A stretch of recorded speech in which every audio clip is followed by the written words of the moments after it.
Everyone, welcome to my YouTube channel that is क्यारिन science. आज हम पढ़ने वाले हैं क्लास 11 बायोलॉजी का 16 chapter that is digestion and absorption. इसमें जो हमारा टॉपिक है वो है डाइजेशन ऑफ फूड कि फूड का डाइजेशन किस तरह से होता है। इससे पहले के जितने भी टॉपिक्स थे उसकी हम ऑलरेडी वीडियो बना चुके हैं, वो भी NCERT reading explanation line by line हमने किया है। अगर आपने वो वीडियो नहीं देखी है तो ये देखने के बाद आप मेरे चैनल पे जाइएगा, आपको प्लेलिस्ट बनी हुई मिल जाएगी डाइजेशन एंड एब्जॉर्प्शन के नाम से, वहाँ पर आप जाकर देख लीजिएगा। बिना टाइम को वेस्ट करें हम अपने आज के टॉपिक को स्टार्ट करते हैं। That is digestion of food. The process of digestion is accomplished by mechanical and chewing processes। जो हमारा डाइजेशन होता है फूड का, वो किस तरह से होता है। उसमें दो प्रोसेस होते हैं, एक तो मैकेनिकल होता है, एक केमिकल होता है, ठीक है। तो the buccal cavity perform to major function mastication of food and facilitation of swallowing. इसमें ये कहने का मतलब है जो हमारी बकल कैविटी होती है, बकल कैविटी हमारी क्या होती है, शायद आपने इससे पहले वाली वीडियो नहीं देखी है तो आपको नहीं पता, क्योंकि हमने इसको बिल्कुल लाइन बाय लाइन और एक एक वर्ड को एक्सप्लेन किया है। हो सकता है आपको नहीं पता, इसलिए हम फिर से बता रहे हैं कि ये जो हमारी बक्कल कैविटी होती है, जो माउथ के बाद हमारा वो पार्ट होता है उसको हम बक्कल कैविटी कहते हैं, और उसी को ही हम ओरल कैविटी कहते हैं। तो ये कहा जा रहा है कि जो डाइजेशन होता है उसमें जो मेजर जो हमारे में दो प्रोसेस होते हैं, तो वो होते हैं किसमें, बक्कल कैविटी के अंदर जो मेजर दो प्रोसेस होते हैं। तो वो कौन कौन से होते हैं, मतलब हमने खाना लिया, जब वो हमारी बक्कल कैविटी में हो रहा होगा तो वहाँ पर दो प्रोसेस हो रहे होंगे डाइजेशन के लिए। तो वो दो मेजर प्रोसेस जो होते हैं बकल कैविटी के अंदर के, जो मेजर प्रोसेस है उनको क्या कहते हैं, एक मैस्टिकेशन ऑफ फूड होता है और दूसरा होता है हमारा फैसिलिटेशन ऑफ स्वेलोइंग। मतलब ये कहने का है कि मैस्टिकेशन ऑफ फूड का मतलब ये होता है कि आप च्युइंग कर रहे हो, मतलब चबा रहे हो।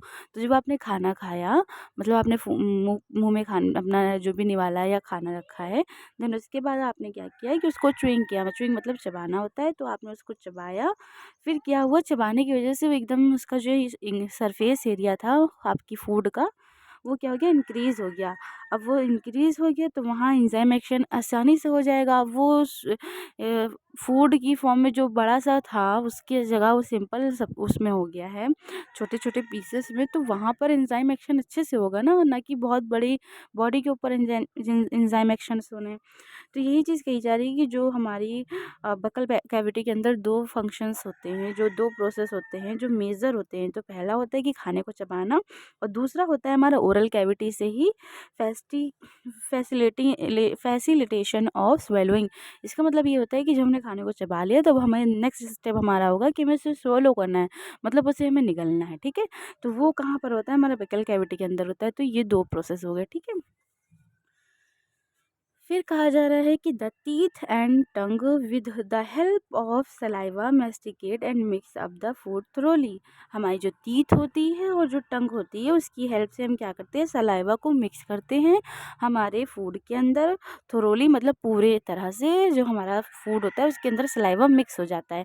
वो किसकी हेल्प से हो रहा है, हमारी जो टीथ होती है, एक तो हमारी टंग होती है, दूसरी हमारी टीथ होते हैं। तो दोनों की हेल्प से हम पहले चबाते हैं, और ज़बान से और हमारे चीक से जो कुछ भी सलाइवा निकल रहा होता है टंग के नीचे से, तो जहाँ से भी सलाइवा आ रहा होता है हमारी ओरल कैविटी के अंदर, वो सब हमारा टीथ और टंग की हेल्प से मिक्स हो जाता है हमारे फूड के अंदर। और जब फूड के अंदर मिक्स हो जाता है तो फिर हम उसको स्वेलो कर लेते हैं। तो फिर क्या कहा जा रहा है, स्वेलो मतलब होता है बेटा कि swallowing, sorry for that, swallowing मतलब होता है कि निगलना, ठीक है। तो हम उसको निगल लेते हैं। अब देखिए क्या कर रहा है, mucus in saliva help the lubrication and adhering the masticated food particle into bolus.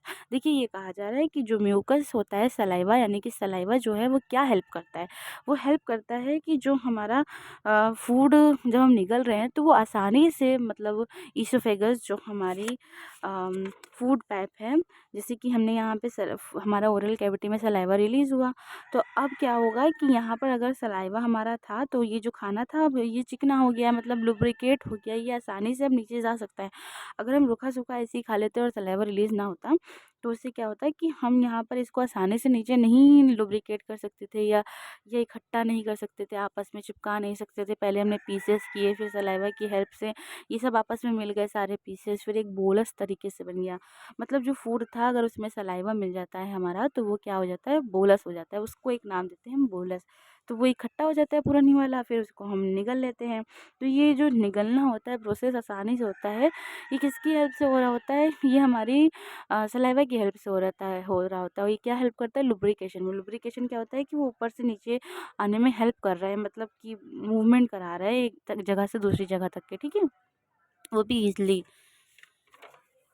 फिर क्या होता है, और adhering the mastication food particle into bolus. जब सारे पीसेस हमारे दांत की हेल्प से जो टूट जाते हैं, जो हम खाते हैं खाना, तो उसको इकट्ठा भी तो करना होता है। तो वो किसकी हेल्प से हो रहा है, जब हम चबा लेते हैं तो फिर उसको हम अपनी सलाइवा की हेल्प से ही इकट्ठा कर लेते हैं, बोलस बन जाता है। देन उसके बाद हम उसको स्वेलूम कर लेते हैं, मतलब निगल लेते हैं। फिर है the bolus is then convey into the pharynx. जो बोलस होता है वो, जैसे कि हमने यहाँ पर हमने सलाइवा मिक्स कर लिया, हमारा खाना फूड पार्टिकल यहाँ पर आ गया। अब क्या हुआ, ये कहाँ पर जाएगा, हमारा फेरिंग्स में जाएगा। ओरल कैविटी से जब उसके अंदर सलाइवा मिक्स हो गया है, तो ओरल कैविटी से यहाँ फेरिंग्स में आएगा, इसे हम फेरिंग्स कहते हैं, ठीक है। फेरिंग्स एक ऐसी जगह होती है जहाँ हमारी एयर और फूड दोनों की ओपनिंग हो रही होती है। मतलब फेरिंग जब हम इनहेल करते हैं या हम कुछ खाते हैं, तो एक ऐसी जगह होती है जहाँ से हम एयर को ट्रैकिया के अंदर भेजते हैं और फूड को हम ईसोफेगस के अंदर भेजते हैं। तो वो फेरिंग ऐसी कॉमन पैसेज होता है जहाँ ट्रैकिया और ईसोफेगस की दोनों ओपनिंग हो रही होती है। अगर आपको ईसोफेगस और ट्रैकिया नहीं पता है, तो प्लीज़ आप इस वीडियो को देखने के बाद ज़रूर जाके मेरे चैनल पे प्लेलिस्ट में देख लीजिएगा कि डाइजेशन एंड एब्जॉर्प्शन होता क्या है। हमने शुरू के चैप्टर्स से line by line NCERT reading explanation किया है, और भी चैप्टर्स की आपको प्लेलिस्ट मिल जाएंगी बनी हुई। लेकिन इस चैप्टर को आप देख रहे हो तो आपको इससे पहले वाली वीडियोस को देखना ज़रूरी है, तभी आपको पता चलेगा कि what is oesophagus, what is pharynx, what is trachea. समझ गए आप? तो हमने वैसे सब चीज़ एक्सप्लेन की है, लेकिन अगर आप वीडियो देख लोगे तो आपको अच्छे से समझ में आ जाएगा, ठीक है। तो फिर यहाँ पर बताया गया है कि ईसोफेगस से जो है हमारा पास होता है। फिर क्या होता है, फेरिंग्स इनटू द ईसोफेगस। फिर वो जो फेरिंग्स में आ जाता है हमारा खाना, फेरिंग्स से हमारा ये इस पाइप में आ रहा होता है। इस पाइप का नाम क्या होता है, ईसोफेगस कहते हैं इसे, ठीक है। तो फेरिंग्स से कहाँ जाता है, ईसोफेगस के अंदर जाता है। फिर है बाय स्वेलोइंग एंड डिग्लूटेशन। मतलब ये कहा जा रहा है वो भी किसके द्वारा, जो हमने निगला है खाना उसी के द्वारा वो जो है ये फेरिंग्स में आएगा, और निगलने की ही वजह से ही वो हमारा ईसोफेगस में आ जाता है। और हेल्प कौन करता है, लुब्रिकेशन में हेल्प करता है। वो क्या करता है, सलाइवा। सलाइवा अगर ना होता तो हम इतनी जल्दी लुब्रिकेट नहीं कर पाते, और आसानी से हमारा जो फेरिंग्स में ना जा पाता, ना ही ईसोफेगस में जा पाता। तो ये तीनों चार चीज़ें बहुत ज़्यादा इंपॉर्टेंट रोल प्ले करती हैं हमारे डाइजेशन के ऊपर। इसीलिए कहा गया है कि ओरल कैविटी में हमारे दो मेजर रोल होते हैं। एक तो हमारा मैस्टिकेशन ऑफ फूड, दूसरा हमारा फैसिलिटेशन ऑफ फूड, ठीक है। अब क्या लिखा गया है कि the bolus further passes down through the oesophagus by successive waves of muscular contraction called peristalsis. अब ये कहा जा रहा है कि जो हमारा म्यूकस था, यानी कि जो हमारा फूड था, जो कि सलाइवा से मिक्स हो गया था, तो हमने उसको एक नाम दे दिया था जो कि म्यूकस। अब हम उसको फूड नहीं कह के हम बोलस कहेंगे, ठीक है। सॉरी फॉर दैट, मैंने अभी क्या कहा, मैंने ये कहा है कि जो सलाइवा था, जब वो फूड में हमारा मिक्स हो गया था, तो हमने उसको एक नाम दे दिया था बोलस। अगर हमने म्यूकस कहा तो उसके लिए सॉरी, उसको हमने एक नाम दे दिया था बोलस। और वो बोलस हम बार बार आपको फूड नहीं कहेंगे, हम बोलस कहेंगे कि बोलस हमारा अब जो है ईसोफेगस में आ गया। ईसोफेगस से अब बताया जा रहा है कि जो बोलस था वो पास करता है डाउन, मतलब नीचे की तरफ पास होता है ईसोफेगस से सक्सेसिव वेव ऑफ मस्कुलर। मतलब जो जैसे कि ये है, यहाँ से यहाँ आएगा, यहाँ से यहाँ आएगा, यहाँ से यहाँ आएगा, तो ये धीरे धीरे सक्सेसिव वेव कर रहा है, मतलब धीरे धीरे मूवमेंट कर रहा है, आगे बढ़ रहा है। तो वो किसके थ्रू हो रहा है, कॉन्ट्रैक्शन, जो हमारी बॉडी के अंदर जो वॉल है, ईसोफेगस की वॉल, उसके अंदर जो कॉन्ट्रैक्शन हो रहा है उसकी वजह से वो थोड़ा सा आगे बढ़ रहा है, फिर आगे बढ़ रहा है। तो इस मूवमेंट को, जो यहाँ से यहाँ आया, फिर यहाँ से आया, फिर यहाँ से आया, फिर यहाँ से आया, इसको हम कह रहे हैं पेरिस्टालसिस, ठीक है। उसी का मतलब है पेरिस्टालसिस। पेरिस्टालसिस किसका मतलब है, जो वो मूवमेंट हो रहा है हमारा ईसोफेगस के से नीचे की तरफ डाउन द स्टमक के पास, जो ईसोफेगस में खाना आ रहा है, यहाँ से यहाँ तक के आने के प्रोसेस को हम पेरिस्टालसिस कह रहे हैं। मतलब वो मूवमेंट वन जगह एक जगह से दूसरी जगह, ठीक है।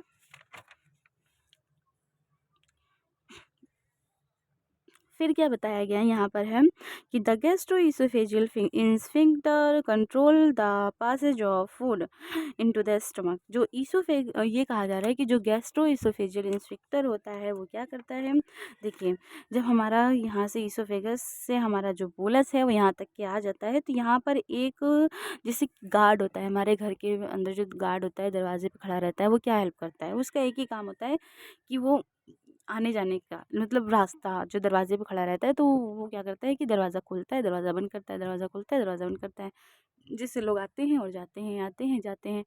तो यहाँ पे इंस्पेक्टर का भी यही काम है, इंस्पेक्टर भी एक गार्ड की तरह ही काम करता है। वो क्या करता है कि अगर कोई हमारा जो बोलस है, फूड पार्टिकल जो हमारा है, अगर वो हमारे स्टमक की तरफ आ गया है, स्टमक के अंदर पहले इसने ओपनिंग कर दी इसोफेजियल गैस्ट्रो इसोफेजियल इंस्पेक्टर की, ये देखिए यहाँ से समझ लीजिए ये चीज़ यहाँ पर है, तो ये हमारी इसोफेगस थी यही वाली।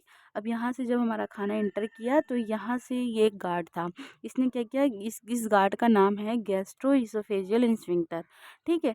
तो इसने क्या किया कि यहाँ ओपन कर दिया इसका पूरा जो रास्ता था, तो इसने जब ओपन कर दिया तो हमारा बोलस यहाँ से हमारे स्टमक के अंदर चला गया। अब क्या हुआ, इसने फिर जब पहले ओपन किया था तो इसने ही क्या किया, गैस्ट्रो इसोफेजियल इंस्फिंक्टर ने ये रास्ता बंद कर दिया। अब इसने ये बंद क्यों किया, तो ये क्या करता है, जो गैस्ट्रो इसोफेजियल इंस्फिंक्टर होता है ये खोलने और बंद करने का काम करता है इस जगह को। वो इसलिए करता है ताकि जो खाना हमारा स्टमक में आया है वो वापस से जो है इसोफेगस में ना जा सके, ठीक है। अगर वो इसोफेगस में चला जाएगा, ओपनिंग तो है ही है, मूवमेंट तो हमारे बॉडी स्टमक के अंदर हो ही रहोगे, क्या पता थोड़ा सा ऊपर चला जाए, तो इसलिए वो बंद हो जाता है ताकि जो खाना नीचे आ चुका है वो वापस से ऊपर ना जा सके, ठीक है। तो ये कौन रेगुलेट करता है या ये किसकी ड्यूटी होती है, ये गैस्ट्रो इसोफेजियल इंस्पेक्टर की ड्यूटी होती है कि जो चीज़ इस बोलस हमारा इसके अंदर आ गया है स्टमक के अंदर, तो वो वापस से ना जा सके, ठीक है। इतना आप समझ गए होंगे। फिर क्या है, पासेज, देखिए क्या लिखा है, sphincter control the passage of food in the stomach.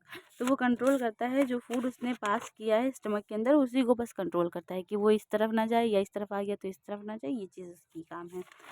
फिर क्या कहा जा रहा है हमारा कि the saliva secrete into the oral cavity contain electrolytes. अब ये कहा जा रहा है कि जो हमारा सलाइवा सिक्रेट होता है हमारे ओरल कैविटी के अंदर, यहाँ पर जो हमारी ओरल कैविटी थी, माउथ के बाद जो पार्ट आता है उसे हम ओरल कैविटी कहते हैं, ठीक है। तो ये कहा जा रहा है कि जो हमारा सलाइवा सिक्रीट हुआ था ओरल कैविटी के अंदर, उसके अंदर क्या क्या चीज़ें थी, ये चीज़ बताई जा रही है। तो उसके अंदर कुछ इलेक्ट्रोलाइट्स थे, उनके कुछ नाम्स हैं। सो वो किसके अंदर थे, वो सलाइवा के अंदर थे। तो सलाइवा जो हमारा ओरल कैविटी में रिलीज़ हुआ था उसके अंदर कौन कौन से इलेक्ट्रोलाइट्स थे, ये बताया गया है। तो वो था सोडियम, पोटेशियम, क्लोरीन और हाइड्रोजन कार्बोनेट, ठीक है। ये इसके अंदर इलेक्ट्रोलाइट्स थे हमारे सलाइवा के अंदर। एंड कुछ एंजाइम्स थे, जैसे कि हो गया स्लाइवरी एमाइलेज एंड लाइसोजाइम, ठीक है। ये दो एंजाइम भी हमारे किसके अंदर पाए जाते हैं, सलाइवा के अंदर पाए जाते हैं। इस चीज़ को आप अंडरलाइन कर लीजिए क्योंकि ये आपके कॉम्पिटेटिव एग्जाम में या फिर नीट एग्जाम में सीबीएसई बोर्ड में आपके आ सकता है, ठीक है। The chemical process of digestion initiated in the oral cavity by the hydrolytic action of the carbohydrate splitting enzyme, the salivary amylase। All over ये कहने का मतलब है कि जो केमिकल प्रोसेस हमारा डाइजेशन का स्टार्ट होता है वो कहाँ से स्टार्ट हो जाता है, ओरल कैविटी से ही स्टार्ट हो जाता है, ठीक है। तो ओरल कैविटी से हमारा डाइजेशन का कौन सा प्रोसेस स्टार्ट हो जाता है, केमिकल प्रोसेस। एक तो मैकेनिकल था और एक केमिकल था, देखिए मैकेनिकल और केमिकल। तो मैकेनिकल जो था वो तो यही था चबाना और उसको स्वेलिंग करना, लेकिन जो चबाने के बाद स्वेलो करने से पहले कुछ सलाइवा रिलीज़ हुआ, तो जो सलाइवा रिलीज़ हुआ था जिसके अंदर इलेक्ट्रोलाइट्स थे, तो वहीं से ही हमारा जो फूड था उसके अंदर जो एंजाइम्स थे हमारे सलाइवा के अंदर, उन्होंने एक्शन करना स्टार्ट कर दिया था ओरल कैविटी से ही, क्योंकि वहीं पर सलाइवा उससे मिक्स हो गया था। तो यानी कि केमिकल और मैकेनिकल दोनों प्रोसेस कहाँ से स्टार्ट हो जाते हैं हमारे, मैकेनिकल तो हमारा वहीं पर ही होगा सिर्फ और सिर्फ ओरल कैविटी के अंदर, लेकिन केमिकल स्टार्ट कहाँ से हो जाता है, हमारा ओरल कैविटी से ही स्टार्ट हो जाता है, ठीक है। द सलाइवा, ये सलाइवरी अमाइलेज, जो सलाइवरी अमाइलेज होता है हमारा सलाइवा के अंदर, तो वो कितना होता है 30% होता है। और उसके अंदर क्या होता है, starch is hydrolysed by this enzyme. मतलब ये कहने का है कि जो हमारा सलाइवरी अमाइलेज होता है हमारे सलाइवा के अंदर, तो उसके अंदर 30% जो स्टार्च होता है वो हाइड्रोलाइज कर देता है उसी एंजाइम के द्वारा। हाइड्रो 30% स्टार्च जो होगा वो हमारे सलाइवरी एंजाइम ही डाइजेस्ट कर दे सकते हैं। ये चीज़ आप सोचो कि जो है सलाइवरी अमाइलेज सिर्फ सलाइवा जो हमारे बॉडी में हमने मुंह में खाना खाया तो बस वहीं पर ही 30% उसका जो है हाइड्रोलाइजेशन हो गया। मतलब 70% ही सिर्फ बचा है, तो वो हमारे बॉडी डाइजेस्टिव सिस्टम के अदर ऑर्गन्स कर देंगे। ठीक है। फिर क्या कहा गया है कि जो सलाइवरी अमाइलेज होता है उसका जो ऑप्टिमम पीएच होता है वो कितना होता है, वो होता है 16.8। और वो किस में कर देता है कन्वर्ट, सलाइवरी अमाइलेज को जब उसको पीएच 16.8 मिल जाता है तो वो कर देता है डाइसेक्राइड यानी कि माल्टोज, डाइसेक्राइड में कन्वर्ट कर देता है। ठीक है, इसको हम क्या कहते हैं, माल्टोज कहते हैं। स्टार्च जो होता है हमारा पॉलीसेक्राइड होता है। ठीक है। अब इसी रिएक्शन को जो हमने बताया आपको वही यहाँ पे समझाई गई है। देखिए जो हमारा स्टार्च होता है जिसको हम पॉलीसेक्राइड कहते हैं, तो वो क्या करता है, जो सलाइवरी अमाइलेज हमारा एंजाइम होता है हमारे सलाइवा के अंदर, तो वो जो है वही एंजाइम स्टार्च को जो यानी कि जो पॉलीसेकेराइड है अगर उसको 16.8 पीएच ऑप्टिमम मिल जाता है तो वो पॉलीसेकेराइड यानी कि स्टार्च को कन्वर्ट कर देता है माल्टोज में यानी कि डाइसेकेराइड में। ठीक है। अब वो ये 30% हो जाता है। ठीक है। कहाँ पे हो जाता है, बाय दिस एंजाइम के थ्रू।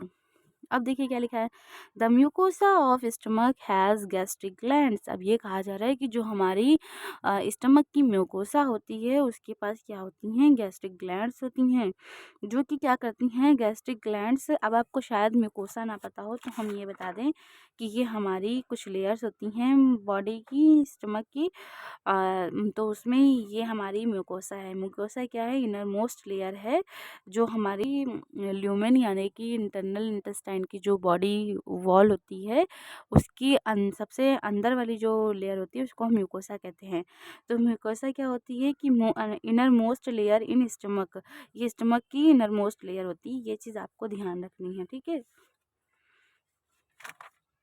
फिर क्या कहा गया है कि म्यूकोसा जो है उसके पास क्या होती हैं, गैस्ट्रिक ग्लैंड्स होती हैं। अब गैस्ट्रिक ग्लैंड्स जो होती हैं वो 3 मेजर टाइप्स ऑफ सेल उनके पास होते हैं। यानी कि जो गैस्ट्रिक ग्लैंड्स हैं उनके पास 3 मेजर टाइप के सेल्स हैं।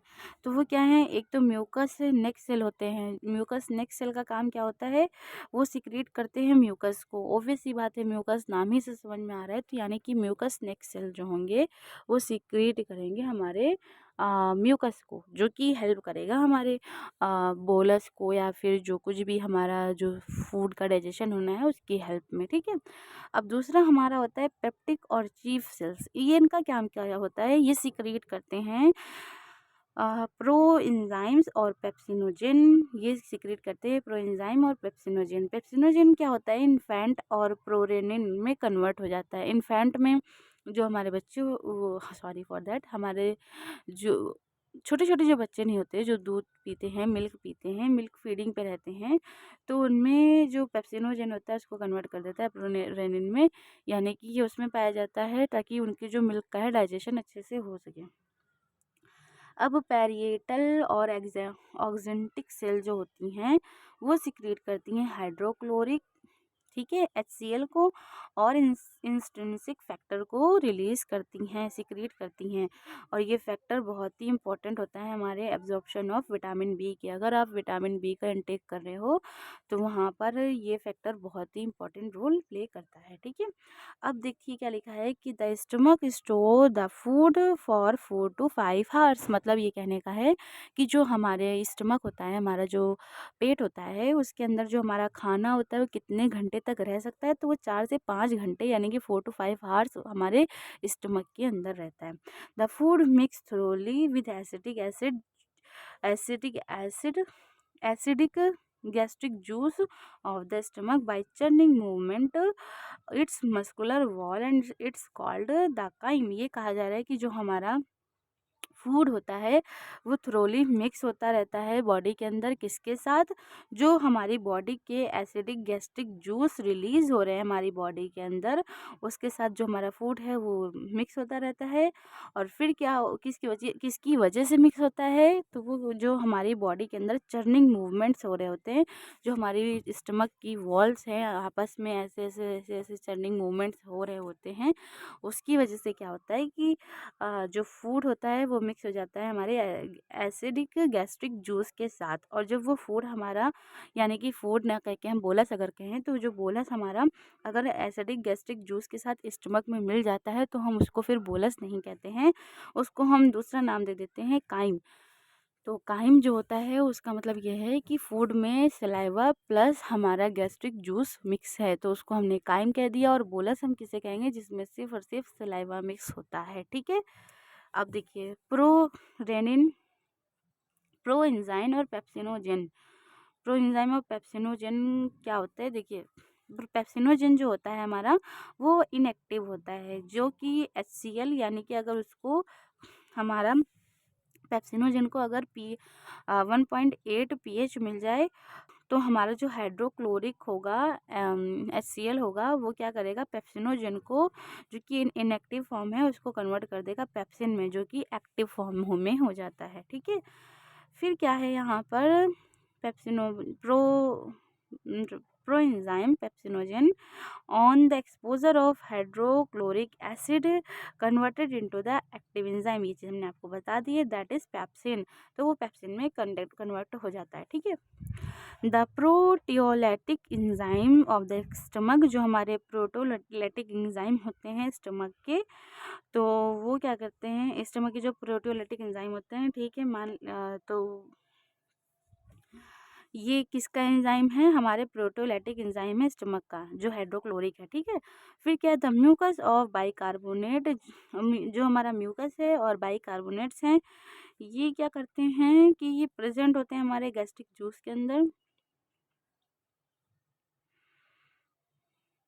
एक minute, enzyme pepsin convert into, देखिए यहाँ पर लिखा है, सॉरी फॉर दैट, यहाँ तक कि हमने पढ़ लिया है कि proteolytic enzyme on of the stomach, तो ये क्या है, ये जो जितने भी एंजाइम थे हाइड्रोक्लोरिक HCl, ये सब किसके एंजाइम थे, हमारे ये स्टमक के एंजाइम थे। अब उसके बाद आता है हमारा पेप्सिन, तो पेप्सिन जो है वो कन्वर्ट हो जाता है हमारा प्रोटीन इंटू प्रोटियोसिस एंड पेप्टोन्स, यानी कि पेप्टाइड्स, यानी कि पेप्टोन्स क्या होता है, हमारा पार्शियली हाइड्रोलाइज प्रोटीन होता है। तो ये जो पेप्सिन हमारा है वो किस में कन्वर्ट हो जाता है, हमारा पार्शियली हाइड्रोलाइज प्रोटीन के अंदर। पेप्सिन किस में कन्वर्ट हो जाता है, पेप्टोन्स में, और पेप्टोन्स को हम क्या कहते हैं, पार्शियल हाइड्रोलाइज प्रोटीन कहते हैं।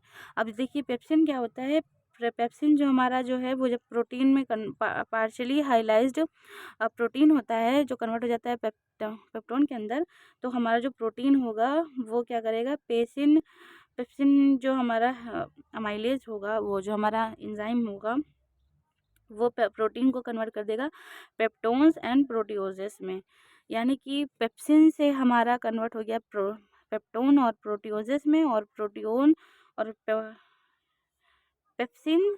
और अब आप एक चीज़ समझ गए हैं कि पेप्सिन हमारा जो कन्वर्ट हो जाता है प्रोटीन के अंदर, और प्रोटीन कन्वर्ट होता है हमारा पेप्टोन्स और प्रोटियोसिस में। इसको हम समझा नहीं, सॉरी फॉर दैट, हम इसको जो है आपको समझा नहीं पाए थे। देखिए देखिए क्या लिखा है, फिर समझिएगा। पेप्सिन कन्वर्ट प्रोटीन, मतलब जो पेप्सिन है वो कन्वर्ट हो जाएगा प्रोटीन के अंदर, ठीक है, और फिर प्रोटीन इंटू प्रोटियोसिस एंड पेप्टोन्स, तो प्रोटीन जो होगा वो कन्वर्ट हो जाएगा प्रोटियोसिस और पेप्टोन्स में। देखिए यही चीज़ लिखी है, तो जो प्रोटीन है वो कन्वर्ट हो जाएगा प्रोटियोसिस एंड पेप्टोज में, ठीक है। तो अब हम आगे बढ़ते हैं, द म्यूकस एंड बाइकार्बोनेट, जो हमारे म्यूकस होता है और बाइकार्बोनेट होता है वो प्रेजेंट होता है किसके अंदर, गैस्ट्रिक जूस के अंदर। गैस्ट्रिक जूस कहाँ पे होता है, हमारे स्टमक के अंदर होता है, जो कि प्ले करता है इंपॉर्टेंट रोल, जो कि बहुत ही इंपॉर्टेंट रोल प्ले करता है, किसके अंदर प्ले करता है, तो lubrication and protection of mucosal epithelium. तो वो किस में हेल्प करता है, हमारा लुब्रिकेशन में तो हेल्प करता है, यानी कि लुब्रिकेशन का मतलब होता है कि आगे बढ़ाना, काइम को आगे बढ़ाता है, ठीक है, वो भी इजीली बढ़ा देता है क्योंकि उसके अंदर लुब्रिकेशन होता है म्यूकस की वजह से। और फिर क्या करता है, कहाँ जा रहे हैं, म्यूकस की वजह से लुब्रिकेशन जो होता है उसमें हेल्प करता है और प्रोटेक्शन करता है हमारी म्यूकसल एपिथेलियम को। जो हमारी म्यूकसल एपिथेलियम होती है, हमारे स्टमक की जो वॉल होती है, इनरमोस्ट लेयर होती है, उस तो उसको हम एपिथेलियम कहते हैं। ऊपर की जो लेयर होगी तो उसको हम एपिथेलियम कहेंगे। तो उस एपिथेलियम को प्रोटेक्ट भी करता है। किससे प्रोटेक्ट करता है? एक्सफोलिएशन से। वो भी किसकी वजह से? जो हाई ऑप्टिमम फॉर पेप्सिन, जो हाई ऑप्टिमम टेम्परेचर होता है, हाईली कंसनट्रेटेड हाइड्रोक्लोरिक एसिड से क्या करता है, इसको जो है प्रोटेक्ट करता है। ठीक है, तो आपको ये चीज़ समझ में आ गया होगी कि हाइड्रोक्लोरिक एसिड हमारा स्टमक के अंदर होता है। तो जो हमारा स्टमक के अंदर होता है, लेकिन हमारे स्टमक जो गैस्ट्रिक जूस हमारे स्टमक के अंदर होते हैं उसमें क्या क्या होता है? कार्बोहाइड्रेट्स होते हैं और म्यूकस होता है। तो कार्बोहाइड्रेट और म्यूकस क्या करता है? एक तो लुब्रिकेशन में हेल्प करता है और दूसरा जो हमारे स्टमक के अंदर हाइड्रोक्लोरिक एसिड रिलीज़ हो रहा था, तो उसकी वजह से कोई कोरिजन ना हो जाए हमारी बॉडी वॉल के अंदर, म्यूकोसल एपिथेलियम के अंदर, क्योंकि ऊपर है तो एपिथेलियम है, तो उसके अंदर कोई कोरिजन ना हो जाए, कोई हार्म ना पहुँचे, इसमें वो प्रोटेक्शन कौन प्रोवाइड करता है? कार्बोनेट और म्यूकस प्रोवाइड करते हैं। तो आई होप कि ये चीज़ तो अब आपको समझ में आ गई होगी। ठीक है, HCl provide the acidic pH. जो HCl होता है वो क्या प्रोवाइड करता है? Acidic pH. वो भी कितना होता है? 1.8।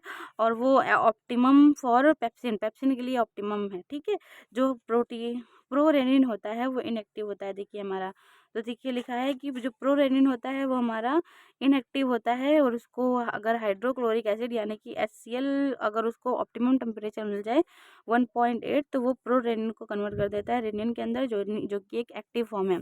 तो वही चीज़ बताई जा रही है कि renin is proteolytic enzyme found in gastric juice. Gastric juice के अंदर हमारा प्रोरेनिन, वो रेनिन भी पाया जाता है, और ये क्या है?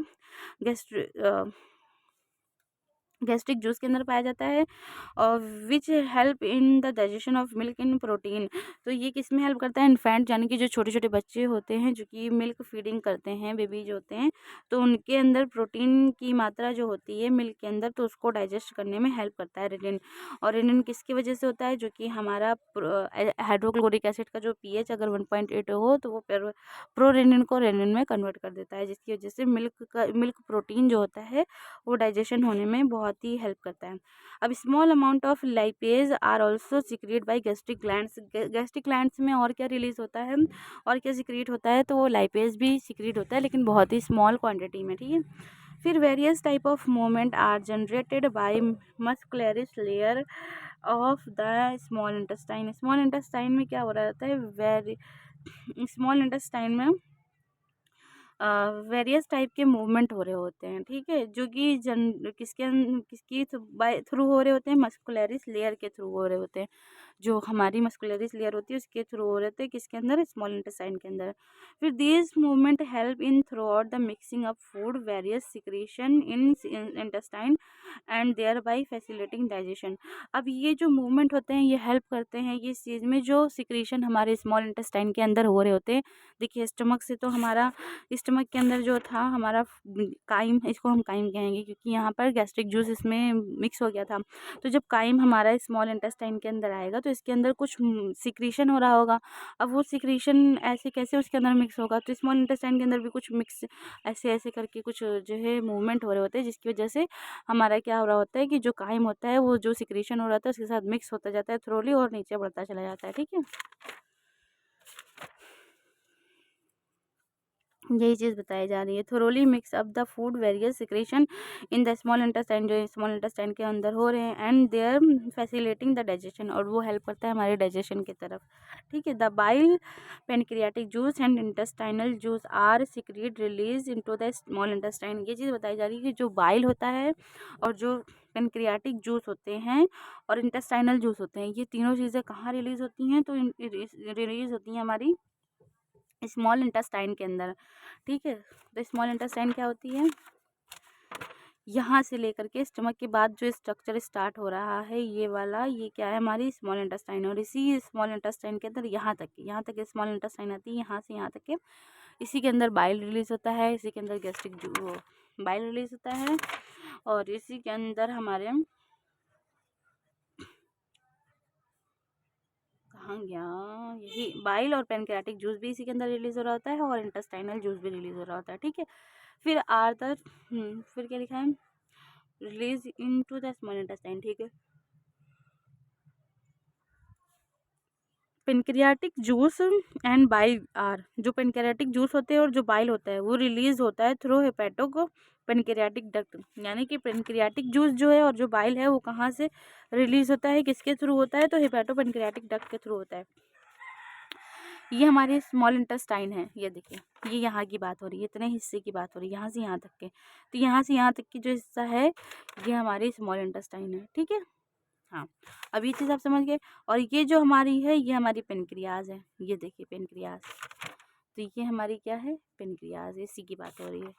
फिर ये चीज़ हमारी जो गॉल ब्लैडर है, ठीक है, गॉल ब्लैडर है। तो ये गॉल ब्लैडर किससे जुड़ा है, हमारे लीवर से जुड़ा हुआ है। तो ये हमारा गॉल ब्लैडर है। अब आप चीज़ समझना कि हम क्या बताना चाह रहे हैं। ये तीनों चीज़ आप समझिए, गॉल ब्लैडर, पेनक्रियाज और हमारी स्मॉल इंटेस्टाइन।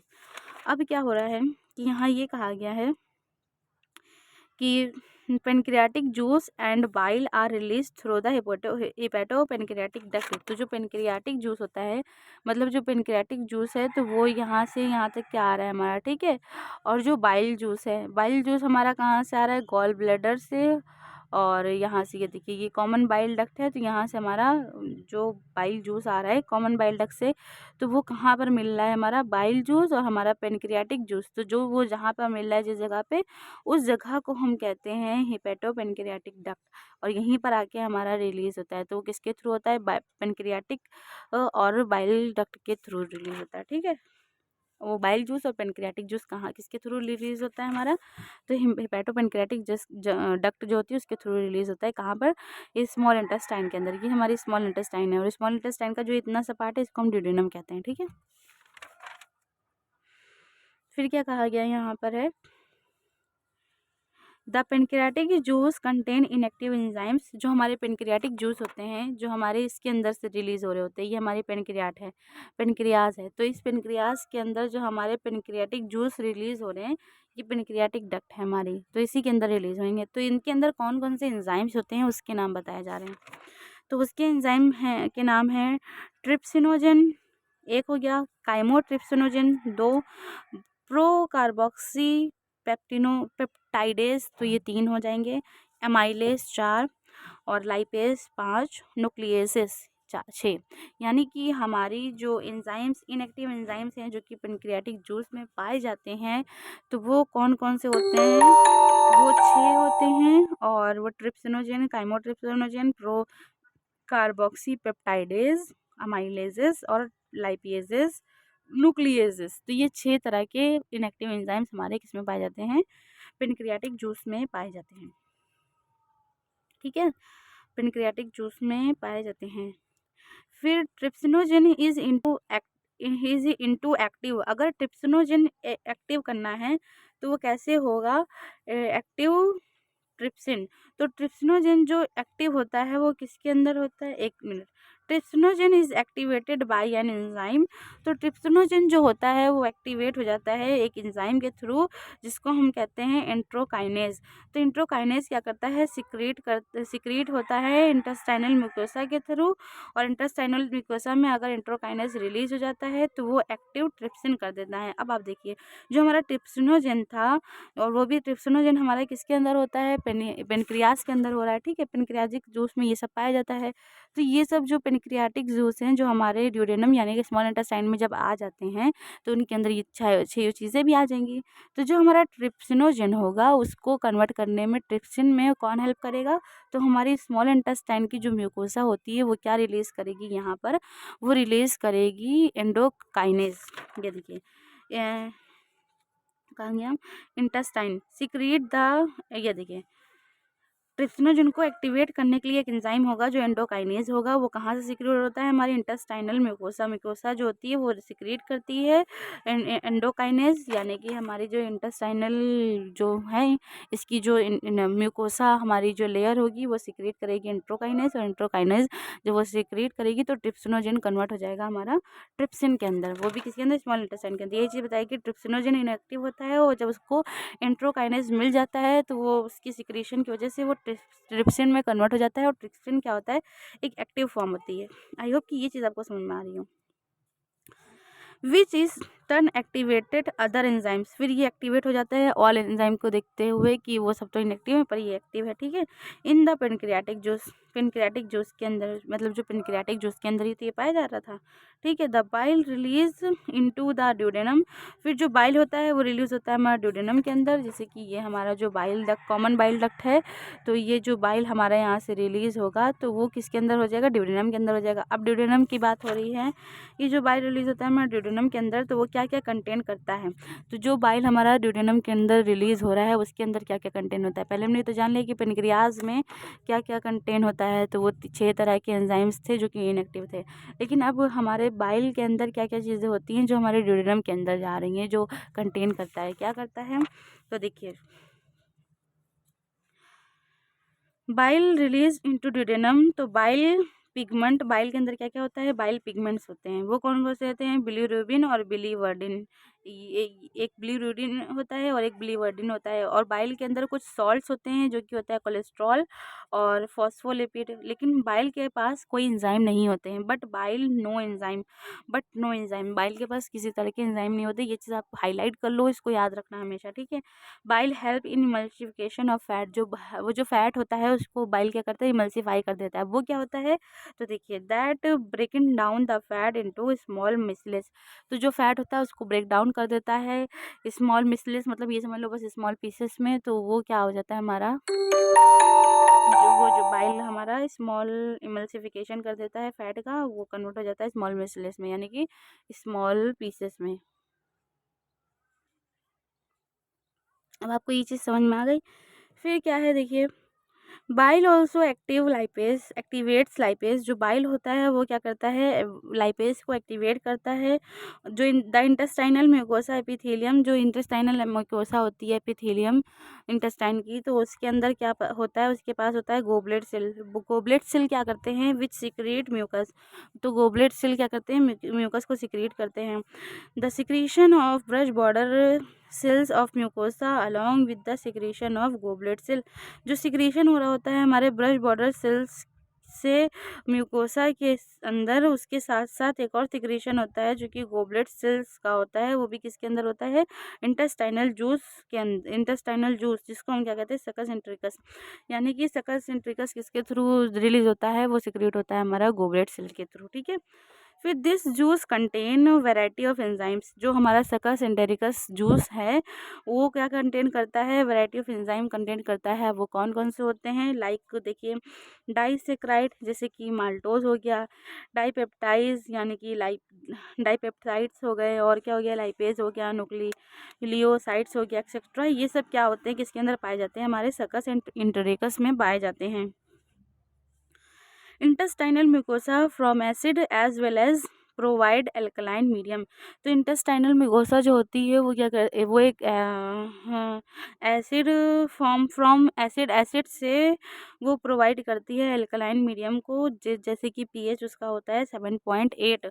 अब देखिए फॉर एंजाइमेटिक एक्टिविटीज़, जो एंजाइमेटिक एक्टिविटीज़ होती हैं जैसे कि सब म्यूकोसल ग्लैंड हो गई, तो वो सब म्यूकोसल ग्लैंड को हम क्या कहते हैं, बर्नर ग्लैंड कहते हैं, जो कि ऑल्सो हेल्प करती हैं किस चीज़ में, प्रोटीन प्रोटियोजेस एंड पेप्टोन्स को, प्रोटियोजेस एंड पेप्टोन्स को, जो कि क्या होते हैं, पार्शियली हाइड्रोलाइज्ड प्रोटीन होते हैं, तो वो कन्वर्ट कर देती हैं इन काइम में, reaching the intestinal act upon the proteolytic enzyme pancreatic juice given below, यानी कि जो प्रोटीन प्रोटियोजेस और पेप्टोन्स होते हैं ये क्या होते हैं, हाईली पार्शियलाइज्ड प्रोटीन्स होते हैं, और ये किसके अंदर होते हैं, जो काइम नहीं होता है हमारा, जो हमारे गैस्ट्रिक जूस रिलीज होता है, इंटेस्टाइन जूस रिलीज होता है और उसकी जिससे काइम बन जाता है और वो इंटेस्टाइन में आ जाता है, तो वो एक्ट करते हैं प्रोटियोलैटिक एंजाइम के थ्रू, वो भी किसके अंदर, पेनक्रियाटिक जूस में, ठीक है। तो यानी कि ये समझ लीजिए जो प्रोटीन है, पेप्टोन्स है, प्रोटियोजेस है,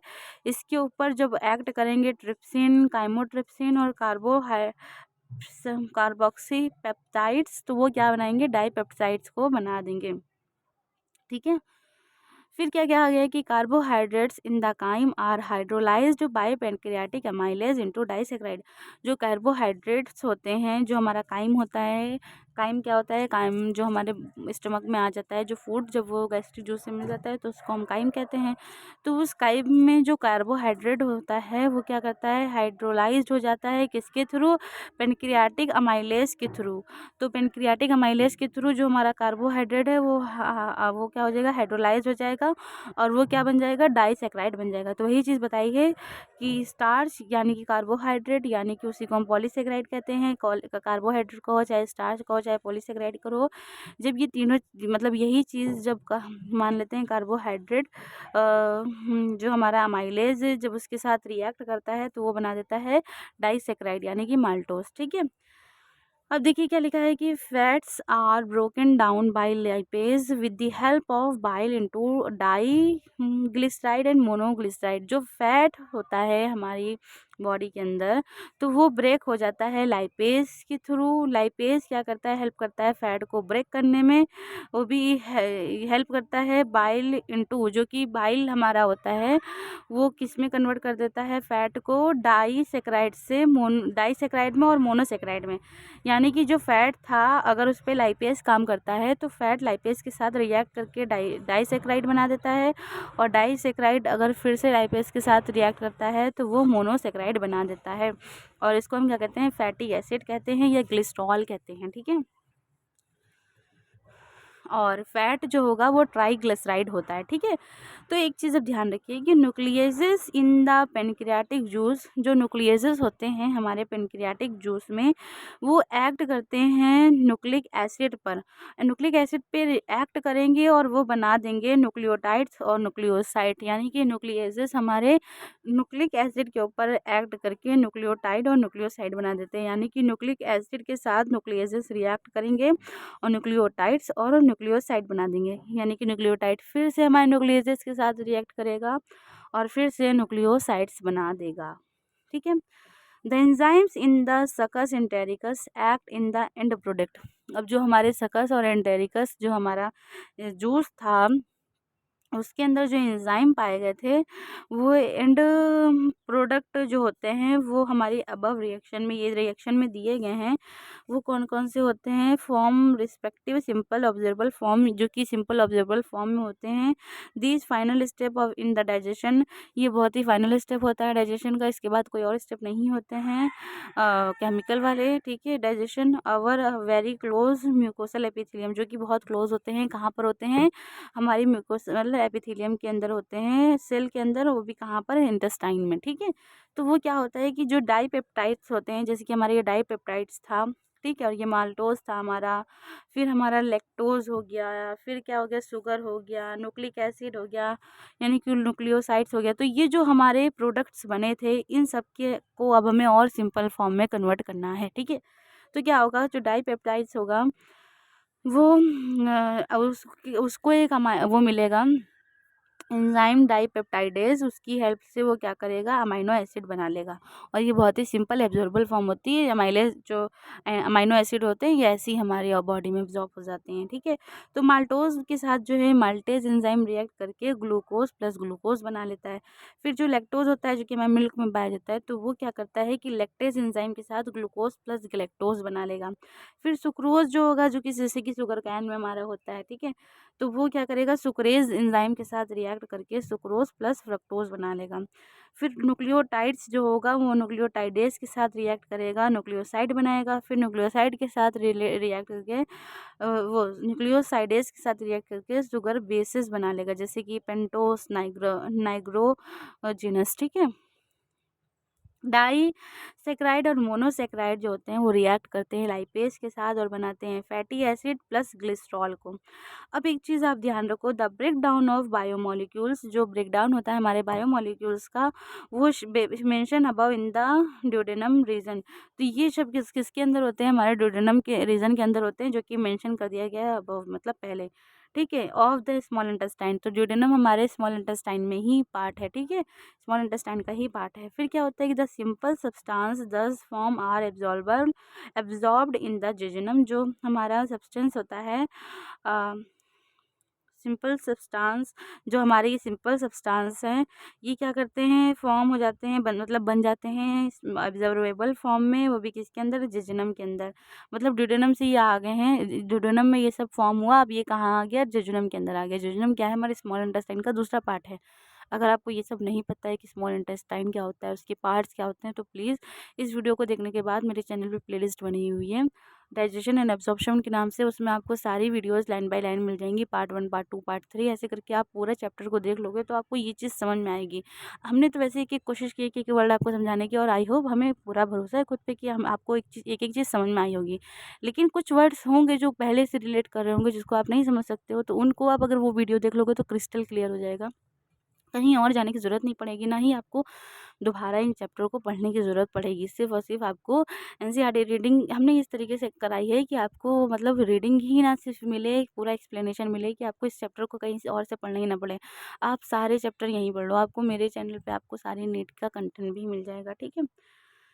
तो देखिए क्या लिखा गया है कि the undigested and absorbable substance are passed on the large intestine. तो जो अनडाइजेस्टेड और अनएब्जॉर्बल फॉर्म होती है वो पास हो जाती है हमारे किसके अंदर, लार्ज इंटेस्टाइन के अंदर। मतलब जो चीज़ें जो हमारी एब्जॉर्ब होनी थी और जो चीज़ डाइजेस्ट होनी थी वो हमारे स्मॉल इंटेस्टाइन में ही रहती है।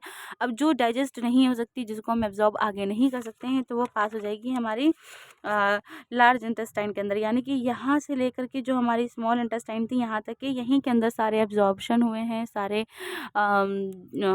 जो कुछ भी एब्जॉर्ब हुआ है, ठीक है, वो यहीं हुआ है। अब जो चीज़ हमारी एब्जॉर्ब नहीं हो सकती और डाइजेस्ट नहीं हो सकती, तो उसको हम क्या करेंगे, यहाँ स्मॉल इंटेस्टाइन से लार्ज इंटेस्टाइन के अंदर भेज देंगे। ये हमारी लार्ज इंटेस्टाइन है।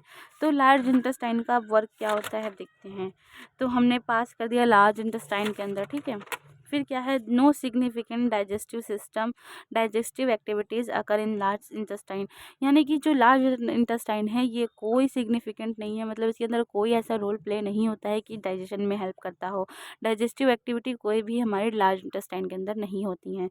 तभी तो अनडाइजेस्टेड चीज़ें ही लार्ज इंटेस्टाइन के अंदर आई हैं। अगर वो डाइजेशन कुछ हो रही होती तो वहाँ पर कुछ डाइजेशन जो रुक चुका होता वो हमारा लार्ज इंटेस्टाइन में हो जाता, लेकिन नहीं, जितनी भी चीज़ें डाइजेस्ट होना थी, जो कुछ भी एब्जॉर्ब होना था, वो हमारा वो फूड का जो कुछ भी एब्जॉर्ब होना था, तो वो हमारा हो चुका है स्मॉल इंटेस्टाइन में। अब लार्ज इंटेस्टाइन में फूड का नहीं होगा, पर यहाँ कुछ चीज़ें होंगी। वो क्या है, देखिए, the function of large intestine are, जो कुछ कुछ कुछ चीज़ें होती हैं लार्ज इंटेस्टाइन में, तो वो क्या क्या है, देखिए, absorption of some water minerals and certain drugs. तो यानी कि खाना तो नहीं, यहाँ पे फूड जो है उसका कोई एब्जॉर्प्शन तो नहीं हो रहा है, लेकिन यहाँ क्या हो रहा है कि उस काइम के अंदर जो कुछ भी अनडाइजेस्टेड पार्ट था, हमारा पार्टिकल था, अनडाइजेस्टेड फूड था, तो उसके अंदर अगर कुछ वाटर बच जाएगा तो वो एब्जॉर्ब हो जाएगा हमारा लार्ज इंटेस्टाइन के अंदर। अगर कुछ मिनरल्स होंगे तो वो एब्जॉर्ब हो जाएंगे, या कुछ ड्रग्स होंगे तो वो, ठीक है।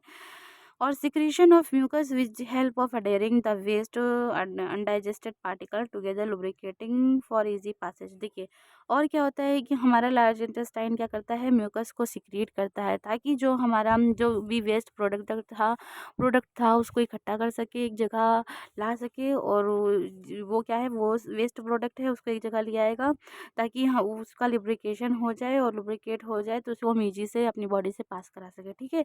तो फिर क्या था, undigested and absorbable substance called faeces, जो अनडाइजेस्टेड और अनएब्जॉर्बल फॉर्म जो होती है, जिसको हम फीसेस कहते हैं, यानी कि जो वेस्ट मटेरियल था, यानी कि अनडाइजेस्टेड फूड था, और अनएब्जॉर्बल फॉर्म थी, या फिर अनवांटेड या फीसेस, तो ये सब क्या है, फीसेस होती है, जो कि वेस्ट प्रोडक्ट होता है हमारी बॉडी का, ठीक है।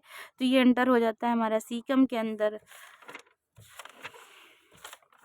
ये हमारी स्मॉल इंटेस्टाइन से, ये हमारा क्या, लार्ज इंटेस्टाइन के अंदर। अब लार्ज इंटेस्टाइन के अंदर भी कुछ पार्ट्स होते हैं, तो ये सबसे पहले एंटर करता है हमारे यहाँ पर, तो इस जगह का नाम होता है सीकम। ये देखिए, सीकम। तो ये कहाँ एंटर हो जाता है, हमारा सीकम के अंदर। तो यही चीज़ बताई जा रही है।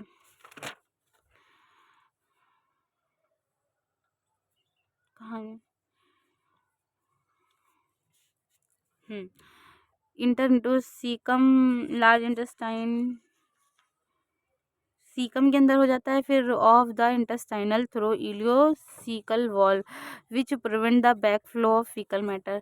तो ये जो है क्या होता है कि जो हमारा यहाँ पर सीकम के अंदर इंटेस्टाइनल से आ जाता है, तो जिस तरह से हमने पढ़ा था कि एक यहाँ पर वॉल्व होता है, गार्ड होता है, जो कि प्रिवेंट करता है कि जो पेट से या स्टमक से जो खाना ड्यूडेनम में गया है, या वो सॉरी जो ईसोफेगस में से आया है या ईसोफेगस से जो स्टमक में गया है, तो उसको प्रिवेंट करता है कि बैक फ्लो ना हो पाए ईसोफेगस के अंदर।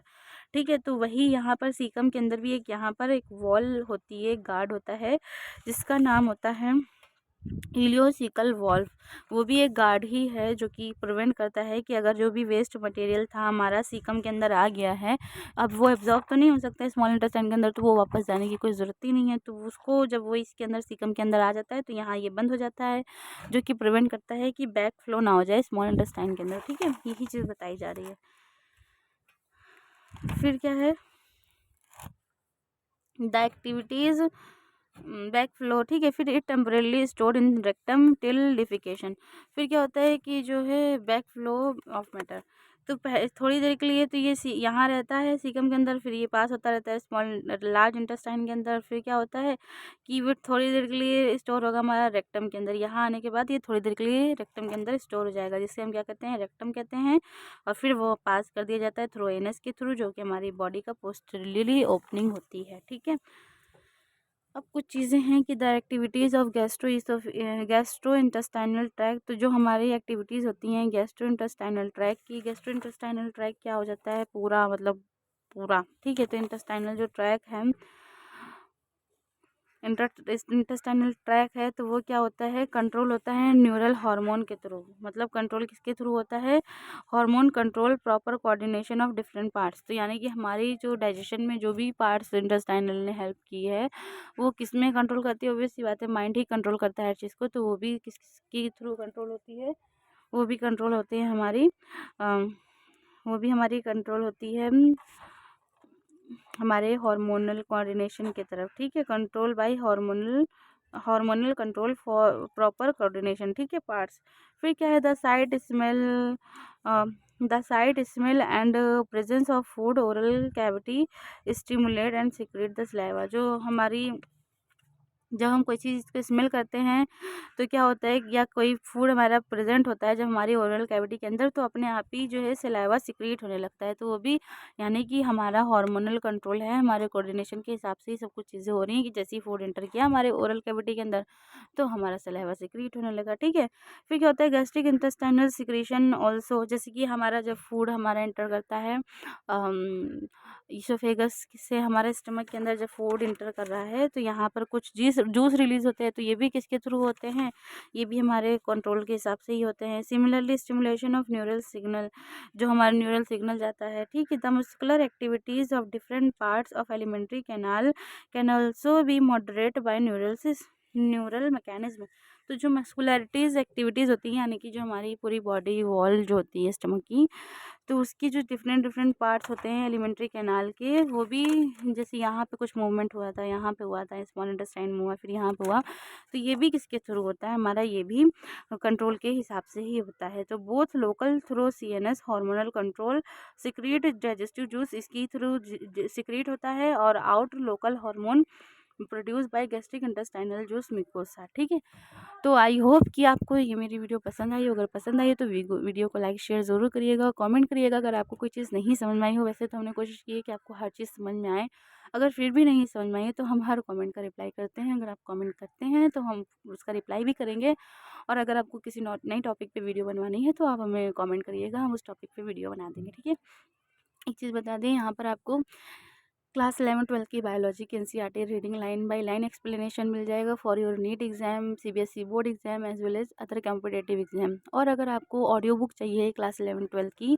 फिजिक्स केमिस्ट्री एंड बायोलॉजी की, तो उसकी भी आपको ऑडियो बुक मिल जाएगी हमारी एनसीईआरटी रीडिंग की, जिसकी वजह से आपको सिर्फ मतलब रीड नहीं करना है, सिर्फ आप सुनते रहोगे और मेमोरी बनाते रहना अपने माइंड में, तो हर चीज़ रिकॉल होती रहेंगी और आप वन शॉट में आप अपनी पूरी एनसीईआरटी रीड कर सकते हो। तो ये आपके लिए बहुत बेनिफिशियल चैनल रहेगा, आपकी पूरी नीट प्रिपरेशन में हेल्प करेगा। तो चैनल को सब्सक्राइब कर लीजिए, ठीक है। अब इतनी हेल्प अगर हम आपकी इतनी मेहनत कर रहे हैं, इतनी अच्छी सी वीडियोज़ बना रहे हैं, हमें पता है कि आपको वीडियो मेरी पसंद आई है, तो फिर आप सब्सक्राइब करना तो बनता है और शेयर भी करिएगा, ताकि और भी लोगों को हेल्प मिल सके। तो मिलते हैं नेक्स्ट वीडियो में, जहाँ हम बात करेंगे एब्जॉर्प्शन ऑफ फूड की डाइजेस्टेड प्रोडक्ट्स। हम बहुत थक गए इस टाइम पे हम, लेकिन हम वीडियो थोड़ी देर बाद बनाएंगे, ठीक है इसकी। तो मिलते हैं हम नेक्स्ट वीडियो में, जहाँ हम बात करेंगे एब्जॉर्प्शन ऑफ डाइजेस्टेड प्रोडक्ट की। इसकी भी हम एनसीईआरटी रीडिंग इसी तरह से करेंगे, लाइन बाय लाइन एक्सप्लेनेशन। आपको किसी कहीं और जाने की ज़रूरत नहीं पड़ेगी, सब कुछ आपको यहीं मिल जाएगा। Thank you so much and bye.